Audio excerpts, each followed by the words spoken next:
नमस्कार, स्वागत है आपका खबरों का पंचनामा में। मैं हूं आपके साथ खुशबू। हम लेकर आए हैं देश और दुनिया की 5 बड़ी खबरें, जिस पर चर्चा के लिए हमारे साथ स्टूडियो में मौजूद हैं कैपिटल टीवी के editor in chief doctor Manish Kumar. Doctor बहुत बहुत स्वागत है आपका। धन्यवाद। सबसे पहले नजर डालते हैं हेडलाइंस पर। आतंक की भेंट चढ़ा कश्मीर का लाल, राकेश पंडिता की हत्या पर फपक कर रोई वादी। लोगों ने पूछा कब तक बहेगा देश का खून। बंगाल में ममता गैंग के खूनी खेल के जिंदा सबूत, वोट नहीं दिया तो 500 लोगों की गाड़ियां तोड़ डाली, पुलिस ने नहीं दर्ज की एफआईआर। कोरोना पर मोदी सरकार के एक्शन की दुनिया हुई मुरीद, गृह मंत्री अमित शाह का दावा। दूसरी लहर पर भारत ने सबसे तेजी से पाया काबू। सेंट्रल विस्टा प्रोजेक्ट पर टुकड़े गैंग का नया पैतरा, दिल्ली हाई कोर्ट की डांट के बाद पहुंचे सुप्रीम कोर्ट, प्रोजेक्ट पर काम रोकने की अपील। और पंजाब के बाद अब राजस्थान कांग्रेस में कलह, गहलोत की कैबिनेट बैठक में ही 2 मंत्रियों के बीच हो गई तूतू।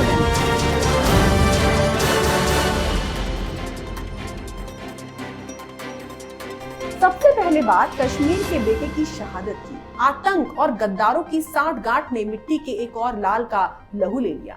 आतंकी हमले में शहीद हुए राकेश पंडिता के अंतिम दर्शन में लोग फपक कर रोते रहे और यही पूछते रहे कि कब तक देश को गद्दारों की साजिश का शिकार होना पड़ेगा।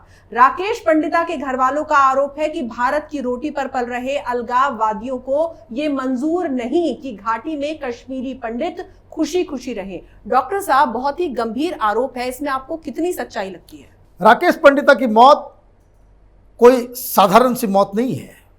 इसके पीछे एक कंप्लीट रणनीति है, आतंकियों की चाल है, एक संदेश देने की कोशिश की गई है। दरअसल ठीक 17 दिन पहले राकेश पंडिता के पिता की मौत हुई थी और उसी शमशान घाट में आज इनकी चिता को भी आग दिया गया। पिता की मौत के बाद ये आदमी क्या कर रहे थे? ये जनसेवा के लिए बाहर आ गए। आतंकियों ने हमला किया, मारा। क्यों? 3 वजह है। एक, ये पाकिस्तानी दलालों, इसके जो पाकिस्तान के पैसे पे पलने वाले ये जो हिंदुस्तान के अंदर में जिहादी गैंग है, वो नहीं चाहता कि कश्मीर के अंदर डेमोक्रेसी आए, डेवलपमेंट आए। और मैं आपको बता दूं, इस तरह के ये कोई पहला अटैक नहीं है। 2 दिन पहले इसी तरीके से एक हिंदू पंचायत के सरपंच के ऊपर इस तरह का हमला हुआ, उनकी मौत हुई। ये दूसरा केस लगातार। तो जो लोग भारत के सिस्टम के साथ मिलके कश्मीर के भविष्य को बदलना चाहते हैं, उसको टारगेट किया जा रहा है। सरपंचों को टारगेट किया जा रहा है, जो पब्लिक रिप्रेजेंटेटिव हैं उनको टारगेट किया जा रहा है। और इस टारगेटिंग के पीछे जो सबसे बड़ा मकसद है कि हिंदुओं को टारगेट किया जा रहा है। हिंदुओं को इसलिए टारगेट किया जा रहा है क्योंकि ऐसा लग रहा है कि जो वातावरण वहाँ बन रहा है, कि जो कश्मीरी पंडित वहाँ से जान बचा करके सब कुछ छोड़ के बाहर आए थे, उनको वापस वहाँ पे स्थापित करने की कोशिश जो हो रही है, उसको एक बाकायदा उसके लिए चेतावनी देने के लिए इस तरह का काम किया जा रहा है कि कोई हिंदू वापस कश्मीर में ना आए। ये एक बहुत शर्मनाक घटना है और सरकार को चाहिए कि इसके लिए जो भी कड़े से कड़े कदम उठाए जा सके। ये जो पाकिस्तान के पैसे पे पलने वाले जो वहाँ पाकिस्तानी एजेंट्स वैली के अंदर छिपे हुए हैं, उनको चुन चुन के मारा जाए। जी, अब बात करेंगे बंगाल में ममता के बदले वाली साजिश के जिंदा सबूत की। कैपिटल टीवी ने बहुत शुरू से आपको ये बताया है कि चुनाव में जिन लोगों ने ममता बनर्जी की पार्टी को वोट नहीं दिया, टीएमसी के गुंडे उन लोगों को चुन चुनकर चाहे तो मार रहे हैं या फिर परेशान कर रहे हैं। आज एक वीडियो की शक्ल में इस खबर के जिंदा सबूत भी मिल गए। फूल बागान इलाके से आए इस वीडियो में लोग साफ साफ ये कह रहे हैं कि उनकी गाड़ियों को टीएमसी के गुंडों ने इसलिए तोड़ दिया क्योंकि उन्होंने उनको वोट नहीं दिया था। और इस खुली हिंसा पर पर्दा डालने और लोगों को उलझाए रखने के लिए ममता सरकार दूसरी तरह के ड्रामे कर रही है। डॉक्टर साहब, आपको क्या लगता है कि सच्चाई क्या है? देखिए, ये फूल बागान में एक अपार्टमेंट है। उस अपार्टमेंट में टोटल जो वोट्स थे वो 524 थे जी। अब ईवीएम का ज़माना है, पोलिंग बूथ पे वो सारा काउंट हो जाता है कि भाई किस इलाके में कितना वोट कहाँ से आया। एक ईवीएम में उसी तरीके से आपका 500-600 वोट होते हैं। 524 वोट पड़े, जिसमें से 500 वोट वो बीजेपी को गया, सिर्फ 24 वोट टीएमसी को मिला। अब चुनाव खत्म हो गए और इसलिए कि चूंकि इन लोगों ने टीएमसी को वोट नहीं दिया, इसलिए तृणमूल के गुंडे घुस गए और गाड़ियों को, घरों को पूरा तहस नहस कर दिया। तो ये हिंसा इस तरह से तो चली आ ही रही है। ममता बनर्जी का जो ये खूनी शासन है वो तो अपना काम कर ही रहा है, लेकिन सबसे शर्मनाक चीज़ ये है कि इतनी सारे नुकसान के बावजूद, इतने सारे सबूत के बावजूद लोग जब पुलिस स्टेशन में गए कि एफआईआर दर्ज करने के लिए, तो वो पुलिस वाला एफआईआर दर्ज करने से मना कर दिया। अब यही सिस्टम है और यही को इसी तरह की चीज़ों को कहते हैं कि किसी भी प्रदेश, किसी भी इलाके में कानून का राज खत्म हो जाना। अगर कहीं हिंसा हुई है, तोड़फोड़ हुई है, पुलिस का क्या दायित्व है? पुलिस का दायित्व यही है कि वो उसकी जांच करे, उस पर एफआईआर दर्ज करे, जो गुनहगार है उसको पकड़े।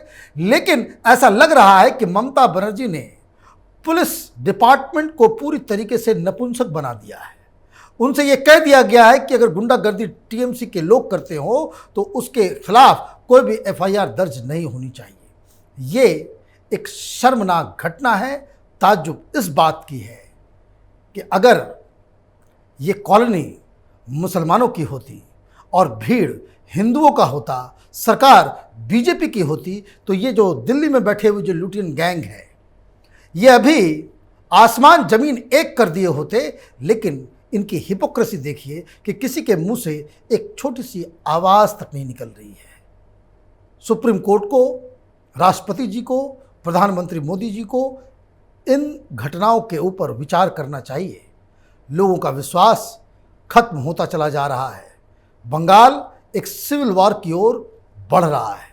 जी, अगली खबर कोरोना को लेकर मोदी के एक्शन की। जो लोग कोरोना की दूसरी लहर के दौरान मोदी सरकार पर यह कहकर हमला करते रहे कि मोदी अब क्यों नहीं बोलते, आज की खबर उनके लिए करारा तमाचा है। दूसरी लहर के दौरान मोदी सरकार का मैनेजमेंट इतना जबरदस्त था कि भारत ने सबसे तेजी से इस पर काबू पा लिया।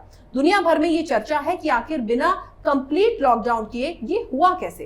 केंद्रीय गृह मंत्री अमित शाह ने दावा किया है कि सरकार कोरोना के खिलाफ लड़ाई में हमेशा सुपर एक्शन में रही है। डॉक्टर साहब, अब राजनीति के वायरस गैंग का आखिर क्या होगा? देखिए, वायरस गैंग का कुछ इलाज नहीं है।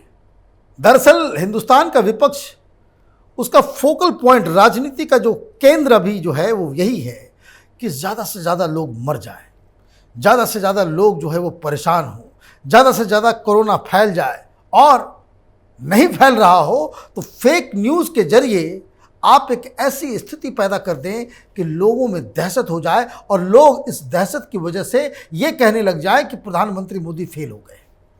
और लोगों की परेशानियों को से राजनीतिक फायदा उठाने की जो रणनीति है वही अभी विपक्ष की राजनीति है। आप देखिए किस तरीके से तस्वीरों को, 2014 की तस्वीरें अभी बना के भेजी जा रही कि भाई गंगा में लाशें फैल रही हैं। कई कई जगह से लोग फ़ोन कर रहे हैं, विदेश से भी हमें फ़ोन आता है, वो बोलते हैं कि भाई कि हिंदुस्तान की स्थिति तो बहुत ही ख़राब है। हालांकि जिस हिसाब से हमने कंट्रोल कर लिया, अभी देखिए जो सेंटर हुआ करता था दिल्ली, मुंबई, इन जगहों पे जहां बिल्कुल दहशत का माहौल था, वहां स्थिति बहुत हद तक नियंत्रित हो चुकी है। उत्तर प्रदेश में जिस तरीके से काम हो रहा है, तो एक टोटल ये बात पूरी दुनिया में चर्चा का विषय ज़रूर रहेगा कि भारत जैसे विशाल देश में जहां हेल्थ स्ट्रक्चर बिल्कुल जर्जर है, ये मानना पड़ेगा, ये कोई अच्छी बात नहीं है, लेकिन ये है, ये सच्चाई है, इसको भी मानना पड़ेगा। जहां ऑक्सीजन की सप्लाई की कोई व्यवस्था नहीं थी, जहां पे वेंटिलेटर्स की संख्या ज़्यादा नहीं थी, वेंटिलेटर्स चलाने वाले लोग नहीं थे, वहां पे भी इस तरीके से इतनी जल्दी सेकेंड वेव को कंट्रोल कर लेना, ये वाकई एक ताज्जुब की बात है। और हिंदुस्तान की सरकार के साथ साथ हर राज्य सरकार और हिंदुस्तान की जनता को भी इसके लिए बधाई देना ज़रूरी है। जी, अगली खबर सेंट्रल विस्टा प्रोजेक्ट को लेकर। दिल्ली हाईकोर्ट से डांट और जुर्माना खाकर भी कुछ लोगों के होश ठिकाने नहीं आए और वो लोग सेंट्रल विस्टा प्रोजेक्ट पर रोक लगाने के लिए सुप्रीम कोर्ट पहुंच गए हैं। दलील ये दी जा रही है कि हाईकोर्ट ने इसे बेकार ही राष्ट्रीय महत्व का बता दिया है। डॉक्टर साहब, आखिर सवाल ये उठता है कि सेंट्रल विस्टा से लोगों को इतनी दिक्कत क्यों? देखिए, मैं पिछली बार जब हम लोगों ने इस खबर को लिया था, जब दिल्ली हाई कोर्ट की तरफ से ये राहुल गांधी के चट्टे बट्टे, ये जो कांग्रेसी इकोसिस्टम के जो दलाल किस्म के लोग हैं, जो पता नहीं सेंट्रल विस्टा के पीछे, अभी से नहीं, जब से इसको की घोषणा हुई है तब से, ये कोई पहली बार ये सुप्रीम कोर्ट में सेंट्रल विस्टा का मसला नहीं गया है। कभी इन्वायरमेंट के नाम पे सुप्रीम कोर्ट पहुंच गए, हाई कोर्ट पहुंच गए, तो कभी लेबर को लेकर के पहुंच गए, कभी जो दिल्ली का जो आर्किटेक्चर है, आर्कियोलॉजिकल इम्पोर्टेंस है, वहाँ के बहुत सारे, जिसको जो मौका मिला वो लेकर के वो गए बारी बारी। अब यहाँ पे जब दिल्ली हाई कोर्ट का जब फैसला आया कि 1 लाख रुपए के जुर्माना के साथ साथ इस पूरे केस को ख़त्म कर दिया गया, उस दिन भी मैंने कहा था कि कुछ जानवरों की पूंछ जो है वो टेढ़ी की टेढ़ी होती है, और ये अभी ये मसला ख़त्म नहीं हुआ है, और हमारी बात बिल्कुल सही निकली। अब ये चले गए सुप्रीम कोर्ट। सुप्रीम कोर्ट में ये कह रहे हैं कि उन्हें बहुत ही नाराज़गी इस बात को लेकर के है कि ये जो मॉन्यूमेंट है, ये जो बन रहा है सेंट्रल विस्टा प्रोजेक्ट, वो नेशनल इंपॉर्टेंस का नहीं है।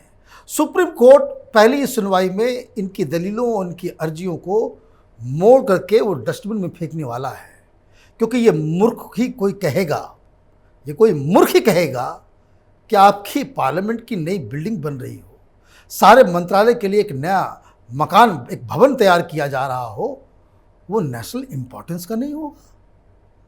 किसी भी देश का, वो भी भारत जैसे विशाल देश का, एक डेमोक्रेटिक कंट्री के पार्लियामेंट के बिल्डिंग को बिल्डिंग ऑफ नेशनल इंपॉर्टेंस नहीं बताया जाएगा, तो राहुल गांधी के इटली के हट को बताया जाएगा, उनके रिसोर्ट को बताया जाएगा कि ये नेशनल इंपॉर्टेंस का है। ये बकवास यहीं पे बंद होना चाहिए। सुप्रीम कोर्ट को भी इन लोगों के खिलाफ जिस तरह से हाई कोर्ट में जुर्माना दिया गया, इस बार जुर्माने के साथ साथ इनको तिहाड़ भी भेजना चाहिए।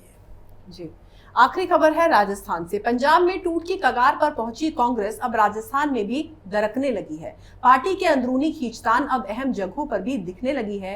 राज्य में गहलोत कैबिनेट की बैठक चल रही थी। कोरोना वैक्सीनेशन पर अहम चर्चा हो रही थी कि राज्य के 2 वरिष्ठ मंत्री ऐसे भिड़ गए कि हालात तू मैमे वाले हो गए। गहलोत चुप कराते रहे, लेकिन प्रदेश कांग्रेस अध्यक्ष और राजस्थान के शिक्षा मंत्री गोविंद सिंह डोटासरा और शहरी विकास मंत्री शांति धारीवाल एक दूसरे पर बरसते रहे। डॉक्टर साहब, कांग्रेस का तो बुरा हाल है ही, इनके नेताओं को भी क्या ये नहीं पता कि कौन सा मसला कितना गंभीर है? देखिए, ये सारी चीजें जब होने लग जाए, इसका मतलब समझ लीजिए कि वहां नेतृत्व विहीनता की स्थिति आ गई है। प्रधानमंत्री मोदी के सामने कोई बीजेपी का लीडर, चाहे वो कितना भी बड़ा हो, तू मैं करने की हिमाकत रख सकता है? अमित शाह के सामने कोई भी बीजेपी का लीडर आपस में तू मैं करने की साहस रख सकता है? नहीं रख सकता है। क्यों नहीं रख सकता? कि वहाँ नेतृत्व में जो है लोगों को विश्वास भी है, और नेतृत्व के एक्शन से उनको डर भी लगता है। जब ये डर खत्म हो जाता है, जब इनडिसिप्लिन जो है वो संगठन के अंदर घुस जाती है, तब इस तरह के हालात पैदा होते हैं। कांग्रेस पार्टी की स्थिति न सिर्फ, आपने सही कहा, वो दिखने में वो कोई कॉमेडी सा लग रहा है। मुख्यमंत्री चुप करा रहा है और आपस में 2 मंत्री जो है लड़ रहे हैं। अब ये ऐसा क्यों हो रहा है कि एक तो गहलोत साहब में विश्वास नहीं है, और दूसरा उन्हें यह भी पता है कि दिल्ली के में भी जो लीडर जो बैठा हुआ है राहुल गांधी, वो भी किसी काम का नहीं है। और इसलिए जहां जहां हल्का सा मन मुटाव हर पॉलिटिकल पार्टी में होता है, कोई बड़ी बात नहीं है, लेकिन वो सामने आ जाए ओपन में, जिस तरह से पंजाब में हो रहा है, जिस तरह से राजस्थान में हो रहा है, कुछ दिनों की आप इंतजार कीजिए, ये उत्तर प्रदेश में भी दिखने लगेगा। क्योंकि लोग राहुल गांधी के फंक्शनिंग से त्रस्त हो चुके हैं। कांग्रेस पार्टी के बड़े बड़े लीडर वो कांग्रेस पार्टी के साथ कुछ करना नहीं चाहते। उनको लगता है कि भाई पार्टी जो है अब वापस बाउंस बैक करने की स्थिति में नहीं है, जब तक ये राहुल गांधी, प्रियंका वाड्रा, सोनिया गांधी इसके सेंटर में बैठे हुए हैं। जी डॉक्टर साहब, बहुत बहुत शुक्रिया तमाम जानकारी के लिए। धन्यवाद। तो खबरों का पंचनामा में आज के लिए बस इतना ही। देश विदेश की बाकी खबरों और उनके सटीक एनालिसिस के लिए देखते रहिए कैपिटल टीवी। हमें लाइक करें, शेयर करें और कैपिटल टीवी को सब्सक्राइब करें। नमस्कार।